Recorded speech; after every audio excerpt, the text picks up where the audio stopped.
sanad jadi qadhi itu ya semuanya seperti yang diceritakan Reza, hakimnya itu bingung. Karena memutuskan ini tanah milik siapa, harta karun. Dulu kamu kira Nabi Sulaiman itu serius ya enggak, beliau itu relax. Tapi kalau punya keputusan itu jitu, ada dua perempuan. Ya sebut saja dalam tafsir-tafsir misalnya Soghirah sama Gabiroh. Sama punya anak kecil ya, karena masih keluarga anaknya itu mirip. Kemudian anak yang satu itu dimakan serigala. Hilang. Dimakan serigala, terus lapor ke Nabi Dawud.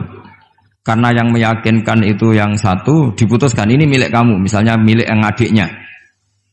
Ketika keluar dari situ, ketemu Nabi Sulaiman. Kalau saya hakimnya, maka keputusannya tidak seperti itu. Nabi Sulaiman pas itu umurnya 13 tahun. Akhirnya dipanggil sama Nabi Dawud. Ya sudah, putuskan kamu. Nabi Sulaiman ngambil pedang atau pisau, ya sudah tak bagi dua. Nanti separuhan katanya. Jadi Nabi Sulaiman itu ya suka humor. Masa anak mau dibagi dua nanti separuhan.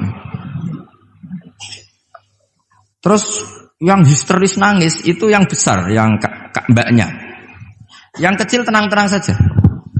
Akhirnya sama Nabi Sulaiman diputuskan dikasihkan yang nangis histeris. Ditanya sama yang kecil, kenapa kamu putuskan milik mbak saya? Ora ono wong anak apa dipotong kok tenang-tenang wae. Jadi kelihatannya rileks, tapi dari basis ilmu yang luar biasa. Kalau kamu betul merasa sebagai itu anak kamu, pasti kamu histeris. Akhirnya dikasihkan yang besar. Jadi tidak semua nabi itu kalau memutuskan serius, Nabi Sulaiman itu rileks. Ya tapi tentu tidak kayak Gus Rizal, lebih benar gitu kan. Nabi itu lebih benar. Suatu saat ada lagi perempuan cantik itu diperkosa 4 tokoh. Jangan teruskan tokoh agama, nanti sensitif. Tokoh gitu saja. Memang tokoh ini, orang terpandang. Setelah hamil, si 4 orang tersangka ini bilang bahwa yang menghamil itu anjing. Karena zaman itu zaman yang mungkin diktatorial ya. Ya sudah diam gitu saja.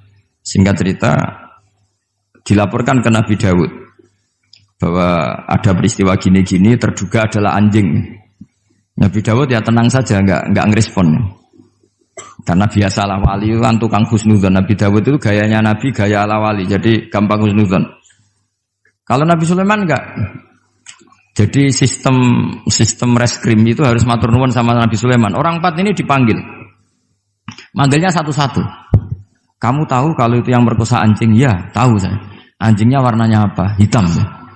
Sudah kamu keluar. Keluar tidak dipertemukan sama yang 3. Yang satu dipanggil lagi. Yang merkosa apa? Anjing. Warnanya apa? Merah. Dipisah lagi. Sampai akhirnya 4 orang itu jawabnya warnanya beda-beda. Mungkin ada kebiasaan, mungkin ada yang bilang pink, tapi nggak ada anjing pink. Akhirnya setelah semua dipertemukan bareng-bareng. Kamu tadi bilang apa? Hitam. Kamu tadi bilang apa? Merah. Kamu tadi bilang apa? Berarti padahal kamu semua bersaksi bersama bahwa orang itu Pratita tadi diperkosaan anjing. Tapi ternyata warnanya anjing beda. Terus akhirnya Nabi Sulaiman bilang, anjingnya ya kamu itu. Akhirnya mereka ngaku sebagai apa? Pemerkosa. Makanya dalam masalah Nabi Dawud dan Nabi Sulaiman itu Allah luar biasa mensifatinya. Nabi Dawud punya keramat, punya mukjizat. Kalau beliau baca tasbih, itu gunung dan burung-burung ikut baca apa? Tasbih. Semuanya ikut baca tasbih. Yusabbihna bil asyi wal isyraq wa tayra mahsyurah kulullahu awwab. Tapi orang tuh kalau suka wiridan biasanya intelijensinya itu agak gimana gitu. Enggak usah diterangkan nanti sensitif. Akhirnya Allah ngakui, fafahamnaha Sulaiman wa kullan ataina hukmau wa ilmu. Jadi kalau masalah ilmu detail itu fafahamnaha Sulaiman. Kecerdasan untuk bikin keputusan itu masih cerdas Nabi Sulaiman. Tapi kalau wiridannya itu bagus Nabi Dawud. Jadi makanya orang ini nggak sempurna ya. Ada yang suka wiridan, ada. Makanya saat tadi itu kaget Gus Im bilang ketua pondoknya di Istighori Gus Riza itu saya tenane gitu. Maksudnya itu saking adabnya muji masnya apa gimana saya itu sampai sekarang nggak paham itu. Tapi yang jelas yang diangkat tadi jangan GR kalau itu hasil istikharah. Karena saya tidak bisa yakin itu. Ya tidak bisa memaksa husnudzon. Nanti kalau di ruang dalam mau tanya istikharah betul apa enggak. Tapi yang jelas tadi Nah, kita ini alhamdulillah guru-guru kita itu wiridane yo jalan dan alhamdulillah santri-santri itu kalau kiainya wiridan ya bubar separuh itu bagus. Saya bukan mengajarkan tapi itu bagus. Kata di jagungan sama Gus Iim, pantangannya ahlul ilmi adalah tidak boleh melakukan ijabu malam yajib, mewajibkan sesuatu yang tidak wajib. Saya itu mondok sarang tuh lama sekali. Itu Mbah Mun yang imami, itu yang bubar ya separuh lebih. Mbah Mun ya senyum-senyum saja. Ketika ada kiai tanya, "Mbah, kok boten jenengan boten wajib no wiridan?" Ora oleh ijabu malam yajib, mewajibkan sesuatu yang tidak wajib. Nah, santri-santri tahu kalau itu tidak wajib. Wah, hilang. Oh iya, pimpinannya. Jadi konstitusinya ahlul ilm itu beda. Takhrimu malam yakhrum itu ya kriminal, ijabu malam yajib juga kriminal. Bahkan di Habib Abdullah bin Husain bin Thohir itu dikategorikan dosa besar. Makanya pondok-pondok ilm itu enggak berani wajibkan santrinya wiridan karena takut ijabu malam yajib. Akhirnya keterusan, bersolat langsung ngopi, bualenin. Kadang rokok orang dipatahin, bersolat salam langsung. Eling rokok ya. Jadi kita ini sengawur-ngawur kita karena sebagai ahlul ilm itu masih benar. Ngawur saja benar, apalagi pas benar. Karena memang sanad ya, saya ulang lagi. Sanad ahlul ilmi itu beda, khas. Sehingga kadang orang-orang yang di luaran sana, jangan bilang kubu sebelah, pokoknya di luaran sana, nanti jadi sensitif. Saya itu pernah ditanya satu pertanyaan sangat ekstrim. Ini karena ada paman saya, nanti tak mintakan jawab. Itu sangat sensitif. Yaitu orang-orang kota pernah tanya saya, "Pak Bahak, kenapa ada hadis mangqala la ilaha illallah dakhalal jannah wa in zana wa in sarqa?" Itu kan ekstrim. Kok kayak Islam itu membolehkan zina? Karena yang pernah zina pun asal melafadzkan la ilaha illallah pasti dakhalal jannah. Saya kebetulan pas itu ya kok pas pinter Gus Riza. Jadi ya bisa jawab. Terus saya bilang gini, justru saya bilang hadis itu menunjukkan satu kaidah ilmiah yang luar biasa, yaitu kebenaran yang absolut itu tidak boleh terganggu oleh perilaku sosial. Misalnya saya ditanya 1 tambah 1, pasti tak jawab 2. Lonte ya jawab 2, maling ya jawab 2, koruptor ya jawab 2. Karena kebenaran absolut itu tidak boleh diganggu oleh status sosial. Sehingga orang yang pernah zina pun melafadzkan 1 tambah 1 2 ya sah. Yang ketua wali juga sah, wali biasa ya sah, setengah wali juga sah. Karena kebenaran absolut adalah kebenaran yang siapapun pasti mengatakan demikian. Yang ketangkap KPK ya bilang 1 tambah 1 2, KPK-nya bilang 1 tambah 1. Nah, eksistensi bahwa Allah sebagai Tuhan itu eksistensi yang absolut. Sehingga harus sah meskipun dikatakan orang yang pernah zina. Akhirnya saking keramatnya Gus, terus nganggep pulau guru nih. Terus ngaji sama saya. Sampai sekarang. Nah, saya berharap produk-produk Al-Makhrusiyah itu sampai seperti itu. Jadi ada saat di mana kita maknani wa in zina ini bukan urusan melegalkan zina atau menganggap biasa zina, enggak. Tentu zina itu sangat buruk. Innahu kana fahisyah wa sa'a sabila, buruk sekali. Tapi ada konteks di mana absolutisme kebenaran itu tidak bersyarat apapun. Sehingga orang yang kafir puluhan tahun, mungkin ratusan tahun, ketika melafadzkan la ilaha illallah berarti sudah sah menjadi muslim. Karena kalimat ini adalah kalimat yang orang kafir dengan kalimat itu menjadi muslim. Sebab itu kita pasti menolak faham takfiri, faham yang mudah mengkafirkan orang lain. Karena logikanya gampang. Wong kalimat ini yang kafir saja menjadi muslim, lagi sing tukang wiridan la ilaha illallah malah dianggap kafir. Iku tahu mikir, tahu ora kan kira-kira seperti itu. Jadi ya sekali-kali saya serius ben pamane bangga ponakane alim.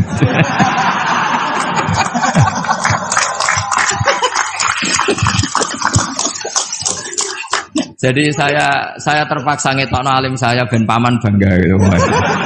Ponakanku ya alim pemeneh pamane.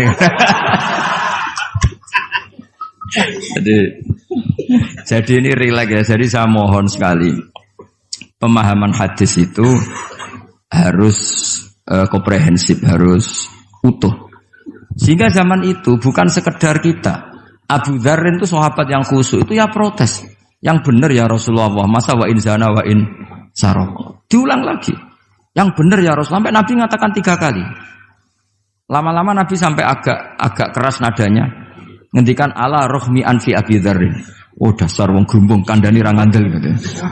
Karena Abu Dzar itu orang khusyuk. Beliau tidak siap kalau orang yang pernah salah seperti itu kemudian tetap dakhalal jannah atau sah melafadzkan la ilaha illallah.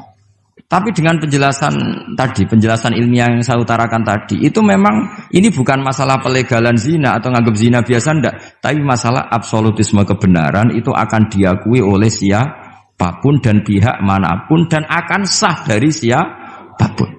Sehingga orang yang kafaratula umrih, dia kafir tula umrih, 80 tahun dia kafir. Kemudian pas mau mati melafadzkan la ilaha illallah Muhammadur Rasulullah, tetap sebagai berstatus mukmin. Qul lil ladzina kafaru iyantahu yughfar lahum ma qad salaf. Katakan kepada orang kafir sekali dia menghentikan kekafirannya dengan talaffuz di kalimat syahadah, maka otomatis menjadi muslim. Nah soal nanti masuk surga ya bisa kapan-kapan kan? Allah tidak bilang harus sekarang kan? Ya nunggu kita duluan kira-kira gitu. Nak bejo itu. Tapi saya berkali-kali ngaji sudah orang Islam tuh yang senang. Kita ini sudah dikasih kunci surga, miftahul jannah la ilaha illallah. Kamu harusnya nggak bisa masuk neraka. Kamu nggak pegang kuncinya kok kamu mau masuk itu gimana? Tapi ada teman saya bilang, neraka ora ono pintune Gus langsung mah. Lah kalau kamu pikiran gitu semoga ke situ saya bilang gitu. Jadi makanya kamu yang pede saja. Umumnya orang itu kunci itu rahasia. Ini sudah dikasih tahu sama Kanjeng Nabi, yaitu miftahul jannah la ilaha illallah. Sudah punya kuncinya. Alamatnya juga sudah jelas. Alamatnya itu ya sakho.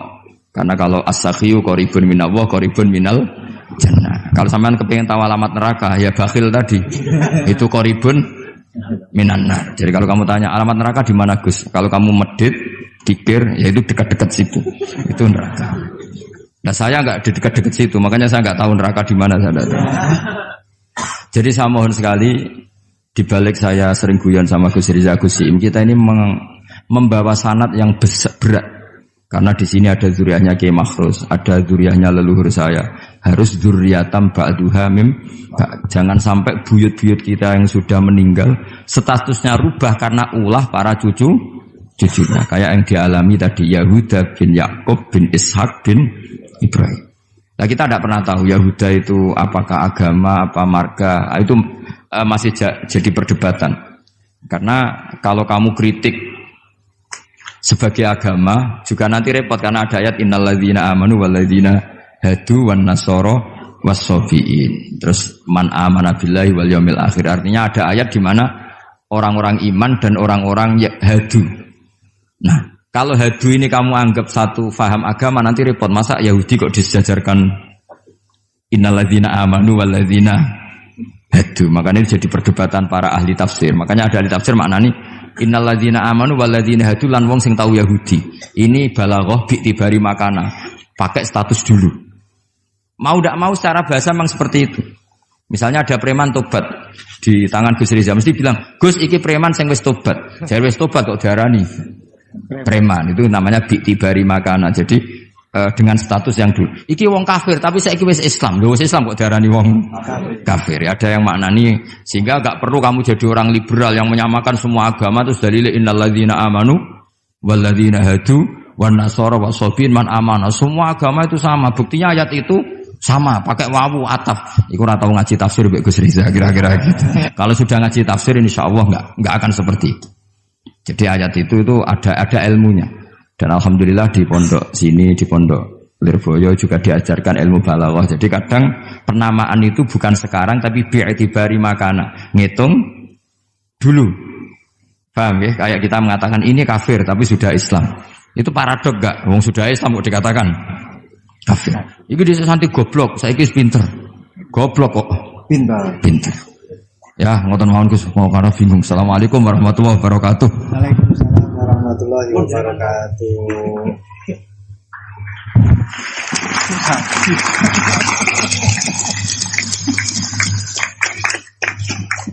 Matur suwun Dateng ponakan kawula ingkang kawula mulyakaken. Saya disuruh meneruskan oleh beliau. Saya nanti kalau meneruskan apa yang didawuhkan oleh beliau, khawatir terbukti apa yang beliau dawuhkan. Ketok ponakane pinter apa meneh pamane itu. Dan saya ikut kaidah beliau harus tawadhu. Jadi saya sebaiknya ya seperti tadi yang saya sampaikan, aku mundur alon-alon. Ada yang menarik dari beliau itu tadi terusan daripada ayat yang beliau sampaikan, walakin kana hanifan muslimau wa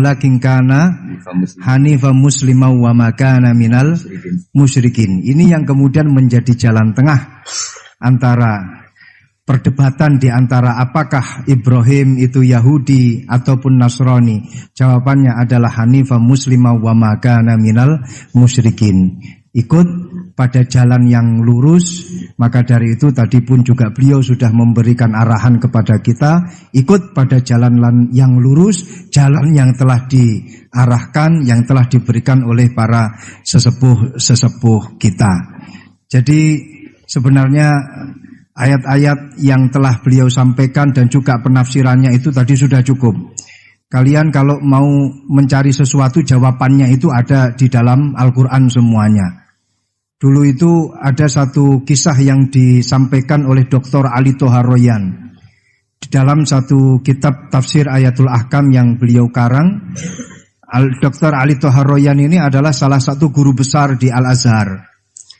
Beliau mengisahkan ada seorang yang fanatik sekali dengan Al-Quran. Itu memang sudah menjadi keharusan kita, fanatik terhadap Al-Quran. Tapi ini fanatiknya luar biasa. Seorang pembuat roti, beliau fanatiknya kepada Al-Quran ini luar biasa. Setiap kali ditanya oleh orang, apakah Al-Quran ini menerangkan tentang bagaimana caranya kita memasak? Ada jawabannya di dalam Al-Quran. Apakah di dalam Al-Quran itu ada caranya kita main sepak bola? Ada jawabannya, semua di dalam Al-Quran. Ma faratna fil kitabi min syai'. Fassalnahu tafsila. Semuanya sudah dijelaskan oleh Allah. Allah di dalam Al-Quran menjelaskan semuanya secara rinci malahan. Suatu ketika orang ini ditanya oleh salah satu tamunya, Anda yang fanatik terhadap Al-Quran? Iya, saya fanatik dan kita wajib fanatik terhadap Al-Quran. Sekarang saya ingin tahu jawabannya. Dari satu pertanyaan, apakah Al-Quran itu menjelaskan bagaimana caranya membuat roti? Anda kan sebagai pembuat roti, Anda sebagai tukang roti. Saya ingin ayatnya apa di dalam Al-Quran, bagaimana caranya membuat roti. Si tukang roti ini secara refleks langsung menjawab, ada. Ayatnya apa? Fas'alu ahla dzikri in kuntum la ta'lamun. Kalau tidak tahu, tanyalah kepada yang tahu. Jadi kalian kalau tidak tahu, tanyalah kepada Gus Baha. Itu yang wajib menjawab pun juga sebenarnya Gus Baha. Wal afu minkum. Assalamualaikum warahmatullahi wabarakatuh. Sanad jadi qadhi itu ya semuanya seperti yang diceritakan Gus Reza. Hakimnya itu bingung.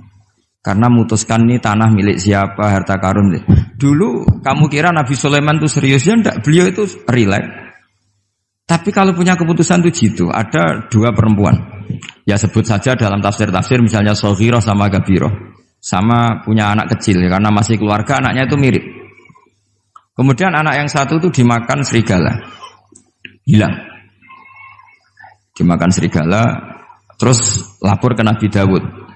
Karena yang meyakinkan itu yang satu, diputuskan ini milik kamu, misalnya milik yang adiknya. Ketika keluar dari situ, ketemu Nabi Sulaiman. Kalau saya hakimnya, maka keputusannya tidak seperti itu. Nabi Sulaiman pas itu umurnya 13 tahun. Akhirnya dipanggil sama Nabi Dawud. Ya sudah, putuskan kamu. Nabi Sulaiman ngambil pedang atau pisau, ya sudah tak bagi dua. Nanti separuhan katanya. Jadi Nabi Sulaiman itu ya suka humor. Masa anak mau dibagi dua nanti separuhan. Terus yang histeris nangis itu yang besar, yang mbaknya. Yang kecil tenang-tenang saja. Akhirnya sama Nabi Sulaiman diputuskan dikasihkan yang nangis histeris. Ditanya sama yang kecil, kenapa kamu putuskan milik mbak saya? Ora ono wong anak apa dipotong kok tenang-tenang wae. Jadi kelihatannya rileks, tapi dari basis ilmu yang luar biasa. Kalau kamu betul merasa sebagai itu anak kamu, pasti kamu histeris. Akhirnya dikasihkan yang besar. Jadi tidak semua nabi itu kalau memutuskan serius, Nabi Sulaiman itu rileks. Ya tapi tentu tidak kayak Gus Rizal, lebih benar gitu kan. Nabi itu lebih benar. Suatu saat ada lagi perempuan cantik itu diperkosa 4 tokoh. Jangan teruskan tokoh agama, nanti sensitif. Tokoh gitu saja. Memang tokoh ini orang terpandang. Setelah hamil, si 4 orang tersangka ini bilang bahwa yang menghamil itu anjing. Karena zaman itu zaman yang mungkin diktatorial ya. Ya sudah diam gitu saja. Singkat cerita dilaporkan ke Nabi Dawud bahwa ada peristiwa gini-gini terduga adalah anjing. Nabi Dawud ya tenang saja, nggak ngerespon. Karena biasa ala wali kan tukang husnudzon. Nabi Dawud itu gayanya Nabi, gaya ala wali, jadi gampang husnudzon. Kalau Nabi Sulaiman enggak. Jadi sistem reskrim itu harus matur nuwun sama Nabi Sulaiman. Orang 4 ini dipanggil. Manggilnya satu-satu. Kamu tahu kalau itu yang merkosa anjing? Ya, tahu saya. Anjingnya warnanya apa? Hitam. Sudah, kamu keluar. Keluar tidak dipertemukan sama yang 3. Yang 1 dipanggil lagi. Yang merkosa apa? Anjing. Warnanya apa? Merah. Dipisah lagi. Sampai akhirnya 4 orang itu jawabnya warnanya beda-beda.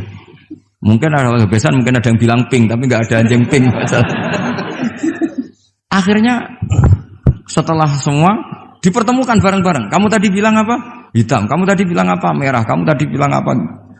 Berarti padahal kamu semua bersaksi bersama bahwa orang itu Pratita tadi diperkosaan anjing. Tapi ternyata warnanya anjing beda. Terus akhirnya Nabi Sulaiman bilang, anjingnya ya kamu itu.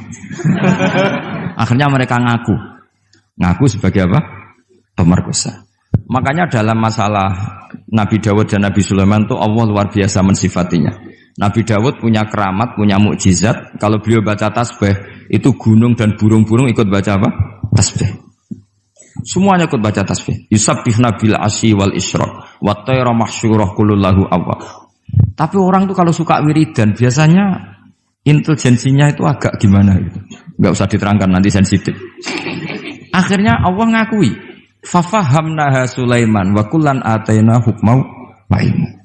Jadi kalau masalah ilmu detail itu fafahamnaha Sulaiman. Kecerdasan untuk bikin keputusan itu masih cerdas Nabi Sulaiman. Tapi kalau wiridannya itu bagus Nabi Dawud. Jadi makanya orang ini nggak sempurna ya. Ada yang suka wiridan, ada. Makanya saat tadi itu kaget Gus Im bilang ketua pondoknya di Istighori Gus Riza itu saya tenane gitu. Maksudnya itu saking adabnya muji masnya apa gimana saya itu sampai sekarang nggak paham itu. Tapi yang jelas yang diangkat tadi jangan GR kalau itu hasil istikharah. Karena saya tidak bisa yakin itu. Ya tidak bisa memaksa husnudzon. Nanti kalau di ruang dalam mau tanya istikharah betul apa enggak. Tapi yang jelas tadi. Nah, kita ini alhamdulillah guru-guru kita itu wiridannya ya jalan. Dan alhamdulillah santri-santri itu kalau kiainya wiridan ya bubar separuh itu bagus. Saya bukan mengajarkan tapi itu bagus. Kata di jagungan sama Gus Im, pantangannya ahlul ilmi adalah tidak boleh melakukan ijabu malam yajib, mewajibkan sesuatu yang tidak wajib. Saya itu mondok sarang tuh lama sekali. Itu Mbah Mun yang imami, itu yang bubar ya separuh lebih. Mbah Mun ya senyum-senyum saja. Ketika ada kiai tanya, "Mbah, kok boten jenengan boten wajib no wiridan?" Ora oleh ijabu malam yajib, mewajibkan sesuatu yang tidak wajib. Nah, santri-santri tahu kalau itu tidak wajib. Wah, hilang. Oh iya, pimpinannya. Jadi konstitusinya ahlul ilm itu beda. Takhrimu malam yakhrum itu ya kriminal, ijabu malam yajib juga kriminal. Bahkan di Habib Abdullah bin Husain bin Thohir itu dikategorikan dosa besar. Makanya pondok-pondok ilm itu enggak berani wajibkan santrinya wiridan karena takut ijabu malam yajib. Akhirnya keterusan, bersolat langsung ngopi, bualenin. Kadang rokok orang dipateni, bersolat salam langsung. Eling rokok ya. Jadi kita ini sengawur-ngawur kita karena sebagai ahlul ilm itu masih bener. Ngawur saja bener, apalagi pas bener. Karena memang sanad ya, saya ulang lagi. Sanad ahlul ilmi itu beda, khas. Sehingga kadang orang-orang yang di luaran sana, jangan bilang kubu sebelah, pokoknya di luaran sana, nanti jadi sensitif. Saya itu pernah ditanya satu pertanyaan sangat ekstrim. Ini karena ada paman saya, nanti tak mintakan jawab. Itu sangat sensitif. Yaitu orang-orang kota pernah tanya saya, Pak Bahak, kenapa ada hadis mangqala la ilaha illallah dakhalal jannah wa in zana wa in sarqa. Itu kan ekstrim.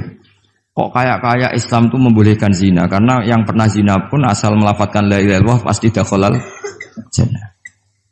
Saya kebetulan pas itu ya kok pas pinter Gus Riza. Jadi ya bisa jawab.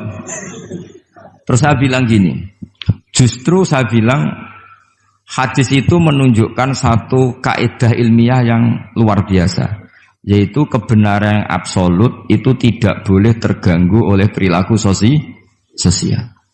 Misalnya saya ditanya 1 tambah 1, pasti tak jawab 2. Lonte ya jawab 2, maling ya jawab 2, koruptor ya jawab 2. Karena kebenaran absolut itu tidak boleh diganggu oleh status sosial. Sehingga orang yang pernah zina pun melafatkan 1 tambah 1 2 ya sah. Yang ketua wali juga sah, wali biasa ya sah, setengah wali juga sah.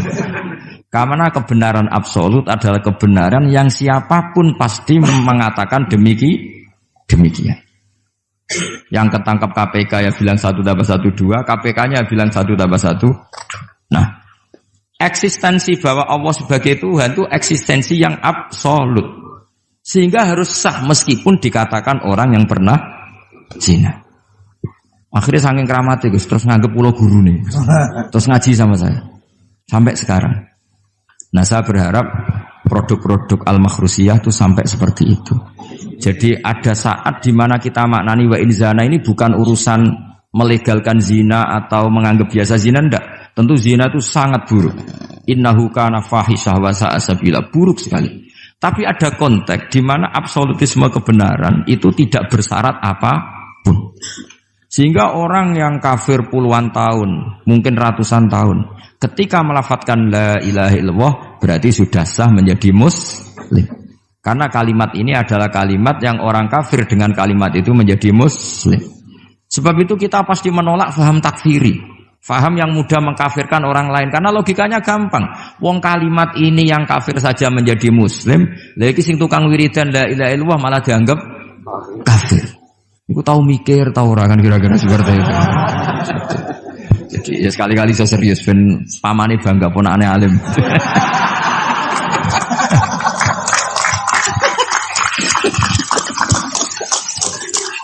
Jadi saya terpaksa ngetokno alim saya ben paman bangga gitu.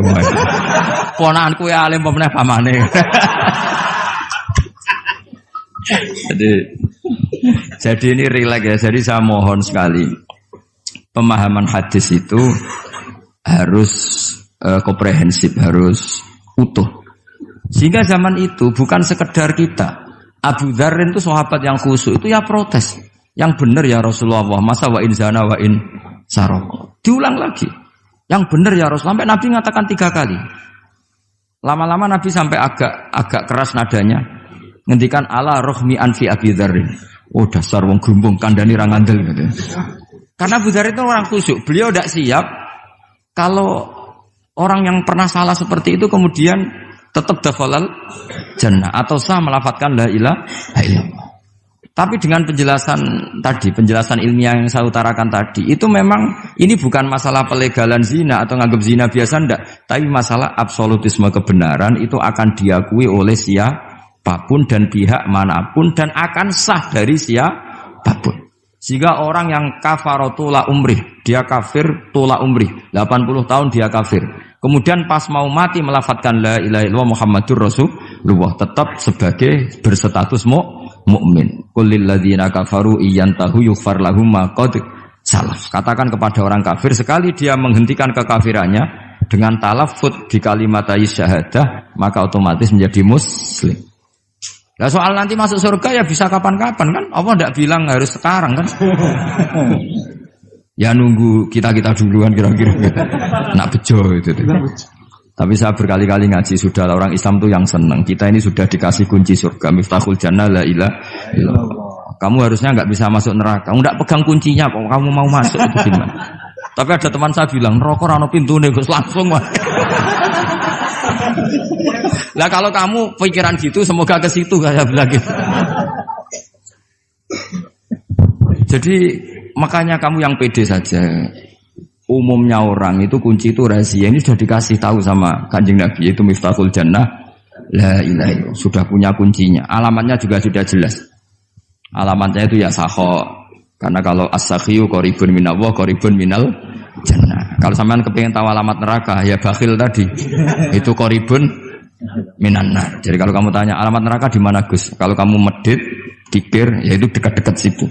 Itu neraka. Nah saya nggak di dekat-dekat situ, makanya saya nggak tahu neraka di mana saya tahu. Jadi saya mohon sekali, dibalik saya sering guyon sama Gus Riza Gusim, kita ini membawa sanad yang berat, karena di sini ada zuriatnya Kiai Makhrus, ada zuriatnya leluhur saya, harus zuriatam ba'duha mim.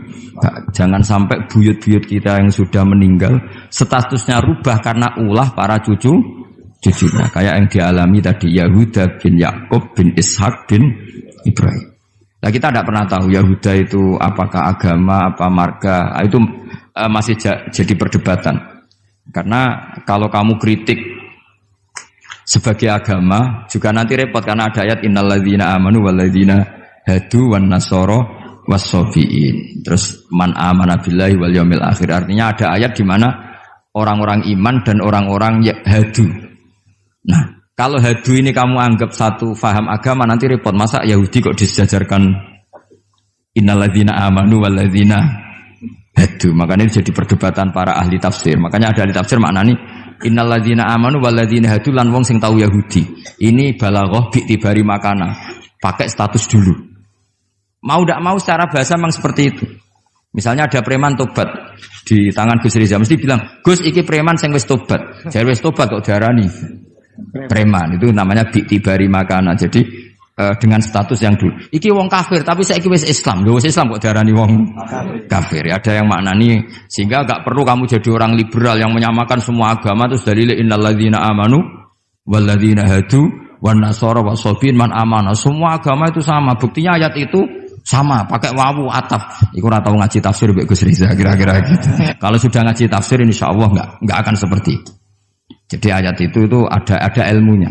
Dan alhamdulillah di pondok sini, di pondok Lirboyo juga diajarkan ilmu balaghah. Jadi kadang penamaan itu bukan sekarang tapi bi'tibari makana. Ngitung dulu.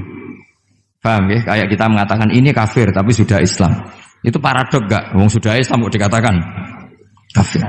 Iki dhisik santi goblok, saiki wis pinter. Goblok kok pinter. Ya, ngoten mawon Gus, mau karena bingung. Assalamualaikum warahmatullahi wabarakatuh. Waalaikumsalam warahmatullahi wabarakatuh.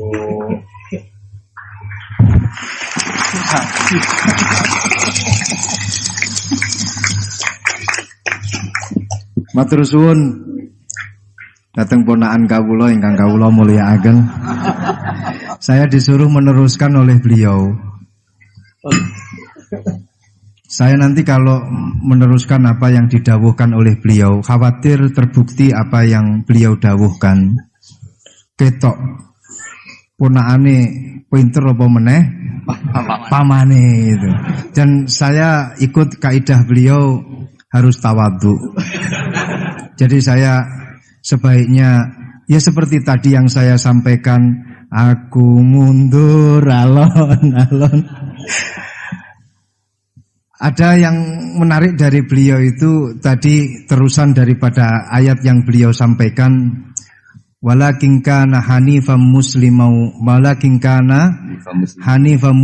wa ma kana minal musyrikin. Ini yang kemudian menjadi jalan tengah antara perdebatan di antara apakah Ibrahim itu Yahudi ataupun Nasrani. Jawabannya adalah hanifan muslimau wa ma kana minal musyrikin. Ikut pada jalan yang lurus. Maka dari itu tadi pun juga beliau sudah memberikan arahan kepada kita, ikut pada jalan yang lurus, jalan yang telah diarahkan, yang telah diberikan oleh para sesepuh kita. Jadi sebenarnya ayat-ayat yang telah beliau sampaikan dan juga penafsirannya itu tadi sudah cukup. Kalian kalau mau mencari sesuatu, jawabannya itu ada di dalam Al-Quran semuanya. Dulu itu ada satu kisah yang disampaikan oleh Dr. Ali Toharoyan di dalam satu kitab tafsir Ayatul Ahkam yang beliau karang. Dr. Ali Toharoyan ini adalah salah satu guru besar di Al-Azhar. Beliau mengisahkan ada seorang yang fanatik sekali dengan Al-Quran.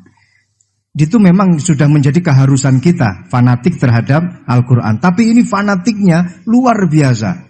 Seorang pembuat roti, beliau fanatiknya kepada Al-Quran ini luar biasa. Setiap kali ditanya oleh orang, apakah Al-Quran ini menerangkan tentang bagaimana caranya kita memasak? Ada jawabannya di dalam Al-Quran. Apakah di dalam Al-Quran itu ada caranya kita main sepak bola? Ada jawabannya, semua di dalam Al-Quran. Ma faratna fil kitabi min syai'. Fassalnahu tafsila. Semuanya sudah dijelaskan oleh Allah.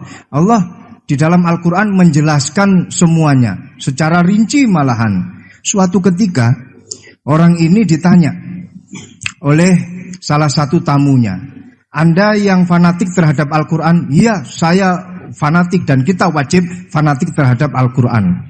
Sekarang saya ingin tahu jawabannya. Dari satu pertanyaan, apakah Al-Quran itu menjelaskan bagaimana caranya membuat roti?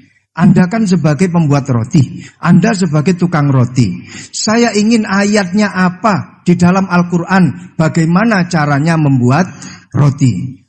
Si tukang roti ini secara refleks langsung menjawab, ada.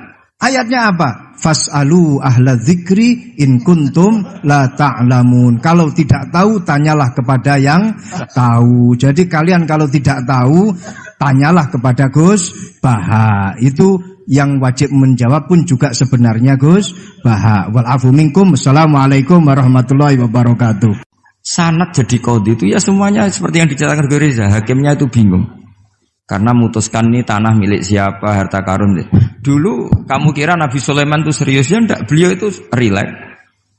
Tapi kalau punya keputusan itu gitu, ada dua perempuan. Ya sebut saja dalam tafsir-tafsir misalnya Soghirah sama Gabiroh. Sama punya anak kecil, ya, karena masih keluarga anaknya itu mirip. Kemudian anak yang satu itu dimakan serigala. Hilang. Dimakan serigala, terus lapor ke Nabi Dawud. Karena yang meyakinkan itu yang satu, diputuskan ini milik kamu, misalnya milik yang adiknya. Ketika keluar dari situ, ketemu Nabi Sulaiman. Kalau saya hakimnya, maka keputusannya tidak seperti itu. Nabi Sulaiman pas itu umurnya 13 tahun. Akhirnya dipanggil sama Nabi Dawud. Ya sudah, putuskan kamu. Nabi Sulaiman ngambil pedang atau pisau. Ya sudah, tak bagi dua. Nanti separuhan katanya. Jadi Nabi Sulaiman itu ya suka humor. Masa anak mau dibagi dua nanti separuhan. Terus yang histeris nangis itu yang besar, yang mbaknya. Yang kecil tenang-tenang saja. Akhirnya sama Nabi Sulaiman diputuskan dikasihkan yang nangis histeris. Ditanya sama yang kecil, kenapa kamu putuskan milik mbak saya? Ora ono wong anak apa dipotong kok tenang-tenang wae. Jadi kelihatannya rileks, tapi dari basis ilmu yang luar biasa. Kalau kamu betul merasa sebagai itu anak kamu, pasti kamu histeris. Akhirnya dikasihkan yang besar. Jadi tidak semua nabi itu kalau memutuskan serius. Nabi Sulaiman itu rileks. Ya tapi tentu tidak kayak Gus Rizal, lebih benar gitu kan. Nabi itu lebih benar. Suatu saat ada lagi perempuan cantik itu diperkosa 4 tokoh. Jangan teruskan tokoh agama, nanti sensitif. Tokoh gitu saja. Memang tokoh ini, orang terpandang. Setelah hamil, si 4 orang tersangka ini bilang bahwa yang menghamil itu anjing. Karena zaman itu zaman yang mungkin diktatorial ya. Ya sudah, diam gitu saja. Singkat cerita, dilaporkan ke Nabi Dawud. Bahwa ada peristiwa gini-gini, terduga adalah anjing. Nabi Dawud ya tenang saja, enggak ngerespon. Karena biasalah wali itu kan tukang husnudzon. Nabi Dawud itu gayanya Nabi, gaya ala wali, jadi gampang husnudzon. Kalau Nabi Sulaiman enggak. Jadi sistem reskrim itu harus matur nuwun sama Nabi Sulaiman. Orang 4 ini dipanggil. Manggilnya satu-satu. Kamu tahu kalau itu yang merkosa anjing? Ya, tahu saya. Anjingnya warnanya apa? Hitam ya. Sudah kamu keluar. Keluar tidak dipertemukan sama yang 3. Yang 1 dipanggil lagi. Yang merkosa apa? Anjing. Warnanya apa? Merah. Dipisah lagi. Sampai akhirnya 4 orang itu jawabnya warnanya beda-beda. Mungkin ada kebiasaan, mungkin ada yang bilang pink, tapi nggak ada anjing pink. Akhirnya setelah semua dipertemukan bareng-bareng. Kamu tadi bilang apa? Hitam. Kamu tadi bilang apa? Merah. Kamu tadi bilang apa? Berarti padahal kamu semua bersaksi bersama bahwa orang itu Pratita tadi diperkosaan anjing. Tapi ternyata warnanya anjing beda. Terus akhirnya Nabi Sulaiman bilang, anjingnya ya kamu itu. Akhirnya mereka ngaku sebagai apa? Pemerkosa. Makanya dalam masalah Nabi Dawud dan Nabi Sulaiman itu Allah luar biasa mensifatinya. Nabi Dawud punya keramat, punya mukjizat. Kalau beliau baca tasbih, itu gunung dan burung-burung ikut baca apa? Tasbih. Semuanya ikut baca tasbih. Yusabbihna bil asyi wal isyraq wa tayra mahsyurah kulullahu awwab. Tapi orang tuh kalau suka wiridan biasanya intelijensinya itu agak gimana gitu. Enggak usah diterangkan nanti sensitif. Akhirnya Allah ngakui, fafahamnaha Sulaiman wa kullan ataina hukmau wa ilmu. Jadi kalau masalah ilmu detail itu fafahamnaha Sulaiman. Kecerdasan untuk bikin keputusan itu masih cerdas Nabi Sulaiman. Tapi kalau wiridannya itu bagus Nabi Dawud. Jadi makanya orang ini nggak sempurna ya. Ada yang suka wiridan, ada. Makanya saat tadi itu kaget Gus Im bilang ketua pondoknya di Istighori Gus Riza itu saya tenane gitu. Maksudnya itu saking adabnya muji masnya apa gimana saya itu sampai sekarang nggak paham itu. Tapi yang jelas yang diangkat tadi jangan GR kalau itu hasil istikharah. Karena saya tidak bisa yakin itu. Ya tidak bisa memaksa husnudzon. Nanti kalau di ruang dalam mau tanya istikharah betul apa enggak. Tapi yang jelas tadi. Nah, kita ini alhamdulillah guru-guru kita itu wiridannya ya jalan dan alhamdulillah santri-santri kalau kiainya wiridan ya bubar separuh itu bagus.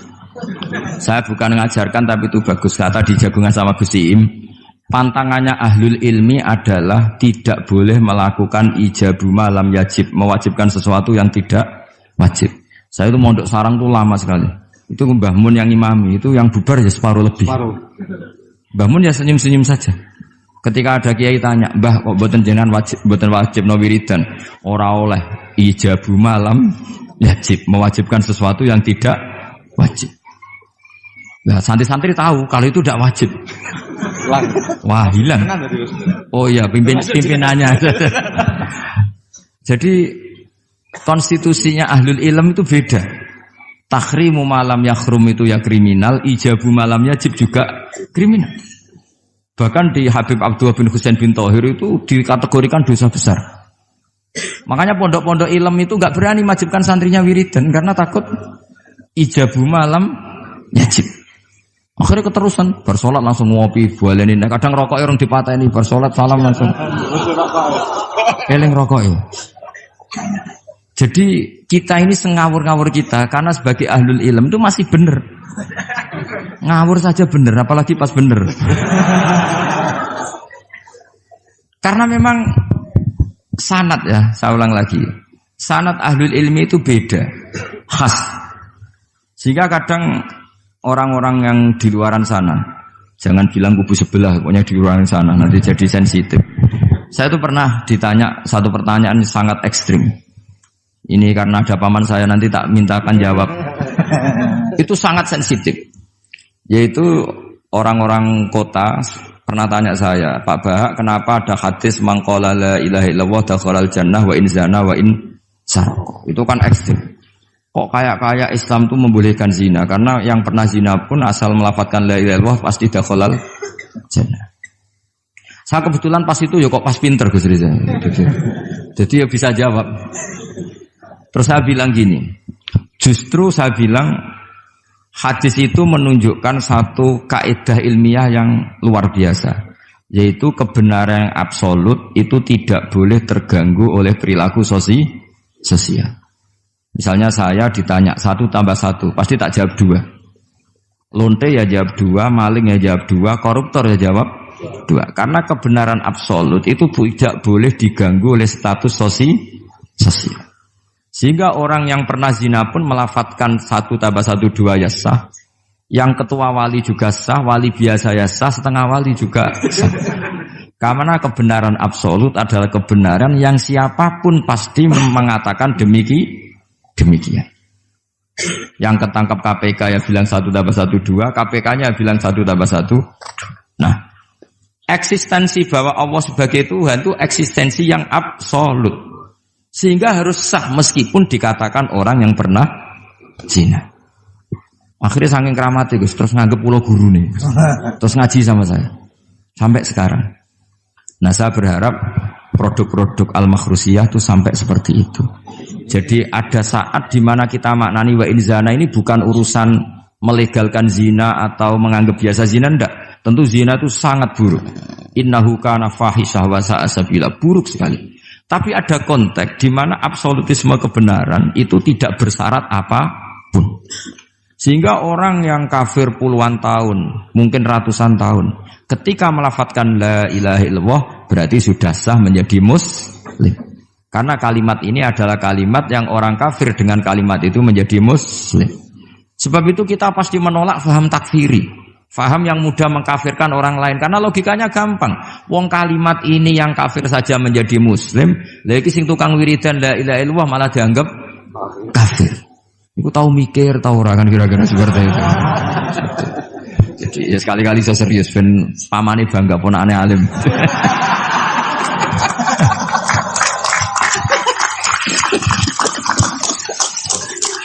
Jadi saya terpaksa ngetokno alim saya ben paman bangga gitu.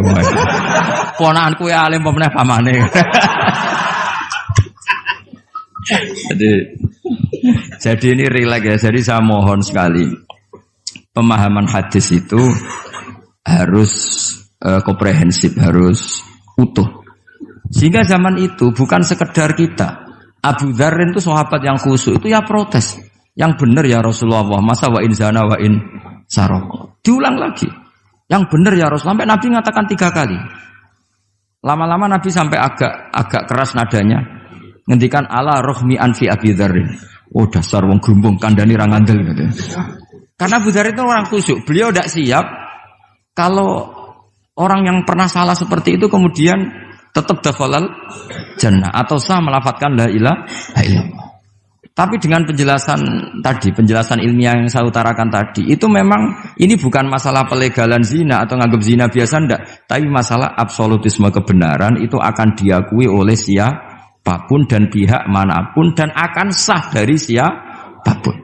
Sehingga orang yang kafaro tula umrih, dia kafir tula umrih, 80 tahun dia kafir.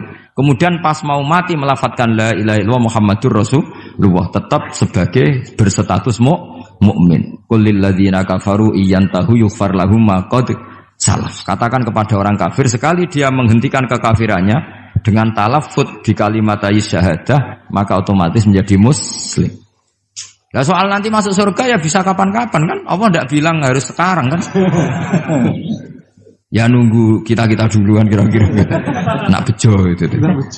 Tapi saya berkali-kali ngaji sudah orang Islam tuh yang senang. Kita ini sudah dikasih kunci surga, miftahul jannah la ilaha illallah. Kamu harusnya nggak bisa masuk neraka. Kamu nggak pegang kuncinya, kok kamu mau masuk itu gimana? Tapi ada teman saya bilang, neraka ora ono pintune Gus, langsung wae. Lah kalau kamu pikiran gitu semoga ke situ saya bilang gitu. Jadi makanya kamu yang pede saja. Umumnya orang itu kunci itu rahasia. Ini sudah dikasih tahu sama Kanjeng Nabi, yaitu miftahul jannah la ilaha illallah. Sudah punya kuncinya. Alamatnya juga sudah jelas. Alamatnya itu ya sakho. Karena kalau as-sakhiyu qaribun minallah, qaribun minal jannah. Kalau sampean kepengin tahu alamat neraka, ya bakhil tadi. Itu qaribun minannar. Jadi kalau kamu tanya alamat neraka di mana Gus? Kalau kamu medit, pikir, ya itu dekat-dekat situ. Itu neraka. Nah saya nggak di dekat-dekat situ, makanya saya nggak tahu neraka di mana saya tahu. Jadi saya mohon sekali, di balik saya sering guyon sama Gus Riza Gus Siim, kita ini membawa sanad yang berat. Karena di sini ada zuriatnya Kiai Makhrus, ada zuriatnya leluhur saya. Harus zuriatam ba'duha mim. Jangan sampai buyut-buyut kita yang sudah meninggal statusnya rubah karena ulah para cucunya. Kayak yang dialami tadi Yahuda bin Yakub bin Ishak bin Ibrahim. Nah kita tidak pernah tahu Yahuda itu apakah agama, apa marga. Itu masih jadi perdebatan. Karena kalau kamu kritik sebagai agama juga nanti repot karena ada ayat innalladzina amanu walladzina hadu wan nasara wassabiin. Terus man amana billahi wal yaumil akhir. Artinya ada ayat di mana orang-orang iman dan orang-orang hadu. Nah, kalau hadu ini kamu anggap satu faham agama nanti repot. Masa Yahudi kok disejajarkan innalladzina amanu walladzina hadu. Makanya ini jadi perdebatan para ahli tafsir. Makanya ada ahli tafsir maknani innalladzina amanu walladzina hadu lan wong sing tahu Yahudi. Ini balaghah bi'tibari makana. Pakai status dulu. Mau tidak mau secara bahasa memang seperti itu. Misalnya ada preman tobat di tangan Gus Riza mesti bilang, "Gus iki preman sing wis tobat." Jare wis tobat kok diarani preman. Itu namanya bi'tibari makana. Jadi dengan status yang dulu. Iki wong kafir tapi saiki wis Islam. Lho wis Islam kok diarani wong kafir. Ada yang maknani sehingga enggak perlu kamu jadi orang liberal yang menyamakan semua agama terus dalile innalladzina amanu walladzina hadu wan nasara wasabiin man amana. Semua agama itu sama. Buktinya ayat itu sama, pakai wawu ataf. Iku ora tau ngaji tafsir mbek Gus Riza kira-kira gitu. Kalau sudah ngaji tafsir insyaallah enggak akan seperti itu. Jadi ayat itu ada ilmunya. Dan alhamdulillah di pondok sini, di pondok Lirboyo juga diajarkan ilmu balaghah. Jadi kadang penamaan itu bukan sekarang tapi bi'tibari makana. Ngitung dulu. Paham ya? Kayak kita mengatakan ini kafir tapi sudah Islam. Itu paradok enggak? Wong sudah Islam kok dikatakan kafir. Iku dhisik santi goblok, saiki wis pinter. Goblok kok pinter. Ya, ngoten mawon Gus, mau karena bingung. Assalamualaikum warahmatullahi wabarakatuh. Waalaikumsalam warahmatullahi wabarakatuh.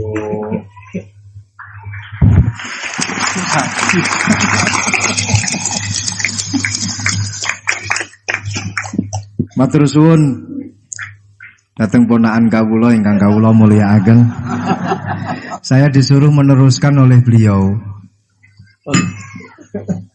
Saya nanti kalau meneruskan apa yang didawuhkan oleh beliau, khawatir terbukti apa yang beliau dawuhkan. Ketok ponakane pinter apa meneh pamane itu. Dan saya ikut kaidah beliau harus tawadhu. Jadi saya sebaiknya ya seperti tadi yang saya sampaikan, aku mundur alon-alon. Ada yang menarik dari beliau itu tadi terusan daripada ayat yang beliau sampaikan, walakin kana hanifan muslimau wa ma kana minal musyrikin. Ini yang kemudian menjadi jalan tengah antara perdebatan di antara apakah Ibrahim itu Yahudi ataupun Nasrani. Jawabannya adalah hanifan muslimau wa ma kana minal musyrikin. Ikut pada jalan yang lurus. Maka dari itu tadi pun juga beliau sudah memberikan arahan kepada kita, ikut pada jalan yang lurus, jalan yang telah diarahkan, yang telah diberikan oleh para sesepuh kita. Jadi sebenarnya ayat-ayat yang telah beliau sampaikan dan juga penafsirannya itu tadi sudah cukup. Kalian kalau mau mencari sesuatu, jawabannya itu ada di dalam Al-Quran semuanya. Dulu itu ada satu kisah yang disampaikan oleh Dr. Ali Toharoyan. Di dalam satu kitab tafsir Ayatul Ahkam yang beliau karang, Dr. Ali Toharoyan ini adalah salah satu guru besar di Al-Azhar. Beliau mengisahkan ada seorang yang fanatik sekali dengan Al-Quran. Itu memang sudah menjadi keharusan kita, fanatik terhadap Al-Quran. Tapi ini fanatiknya luar biasa. Seorang pembuat roti, beliau fanatiknya kepada Al-Quran ini luar biasa. Setiap kali ditanya oleh orang, Apakah Al-Quran ini menerangkan tentang bagaimana caranya kita memasak? Ada jawabannya di dalam Al-Quran. Apakah di dalam Al-Quran itu ada caranya kita main sepak bola? Ada jawabannya, semua di dalam Al-Quran. Ma faratna fil kitabi min syai' fassalnahu tafsila. Semuanya sudah dijelaskan oleh Allah. Allah di dalam Al-Quran menjelaskan semuanya secara rinci malahan. Suatu ketika orang ini ditanya oleh salah satu tamunya, Anda yang fanatik terhadap Al-Quran? Iya, saya fanatik dan kita wajib fanatik terhadap Al-Quran. Sekarang saya ingin tahu jawabannya. Dari satu pertanyaan, apakah Al-Quran itu menjelaskan bagaimana caranya membuat roti? Anda kan sebagai pembuat roti, Anda sebagai tukang roti. Saya ingin ayatnya apa di dalam Al-Quran, bagaimana caranya membuat roti. Si tukang roti ini secara refleks langsung menjawab, ada. Ayatnya apa? Fas'alu ahla dzikri in kuntum la ta'lamun. Kalau tidak tahu, tanyalah kepada yang tahu. Jadi kalian kalau tidak tahu, tanyalah kepada Gus Baha. Itu yang wajib menjawab pun juga sebenarnya Gus Baha. Wal afu minkum. Assalamualaikum warahmatullahi wabarakatuh. Sanad jadi qadhi itu ya semuanya seperti yang diceritakan Reza. Hakimnya itu bingung. Karena memutuskan ini tanah milik siapa, harta karun. Dulu kamu kira Nabi Sulaiman itu serius, ya enggak, beliau itu rileks. Tapi kalau punya keputusan itu gitu, ada dua perempuan. Ya sebut saja dalam tafsir-tafsir misalnya Soghirah sama Gabiroh. Sama punya anak kecil, karena masih keluarga anaknya itu mirip. Kemudian anak yang satu itu dimakan serigala. Hilang. Dimakan serigala, terus lapor ke Nabi Dawud. Karena yang meyakinkan itu yang satu, diputuskan ini milik kamu, misalnya milik yang adiknya. Ketika keluar dari situ, ketemu Nabi Sulaiman. Kalau saya hakimnya, maka keputusannya tidak seperti itu. Nabi Sulaiman pas itu umurnya 13 tahun. Akhirnya dipanggil sama Nabi Dawud. Ya sudah, putuskan kamu.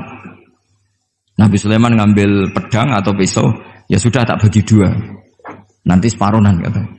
Jadi Nabi Sulaiman itu ya suka humor. Masa anak mau dibagi dua nanti separuhan. Terus yang histeris nangis itu yang besar, yang mbaknya. Yang kecil tenang-tenang saja. Akhirnya sama Nabi Sulaiman diputuskan dikasihkan yang nangis histeris. Ditanya sama yang kecil, kenapa kamu putuskan milik mbak saya? Ora ono wong anak apa dipotong kok tenang-tenang wae. Jadi kelihatannya rileks, tapi dari basis ilmu yang luar biasa. Kalau kamu betul merasa sebagai itu anak kamu, pasti kamu histeris. Akhirnya dikasihkan yang besar. Jadi tidak semua nabi itu kalau memutuskan serius. Nabi Sulaiman itu rileks. Ya tapi tentu tidak kayak Gus Rizal, lebih benar gitu kan. Nabi itu lebih benar. Suatu saat ada lagi perempuan cantik itu diperkosa 4 tokoh. Jangan teruskan tokoh agama, nanti sensitif. Tokoh gitu saja. Memang tokoh ini orang terpandang. Setelah hamil, si 4 orang tersangka ini bilang bahwa yang menghamil itu anjing. Karena zaman itu zaman yang mungkin diktatorial ya. Ya sudah diam gitu saja. Singkat cerita, dilaporkan ke Nabi Dawud bahwa ada peristiwa gini-gini, terduga adalah anjing. Nabi Dawud ya tenang saja, enggak ngerespon. Karena biasalah wali itu kan tukang husnudzon. Nabi Dawud itu gayanya Nabi, gaya ala wali, jadi gampang husnudzon. Kalau Nabi Sulaiman enggak. Jadi sistem reskrim itu harus matur nuwun sama Nabi Sulaiman. Orang 4 ini dipanggil. Manggilnya satu-satu. Kamu tahu kalau itu yang merkosa anjing? Ya, tahu saya. Anjingnya warnanya apa? Hitam. Sudah kamu keluar. Keluar tidak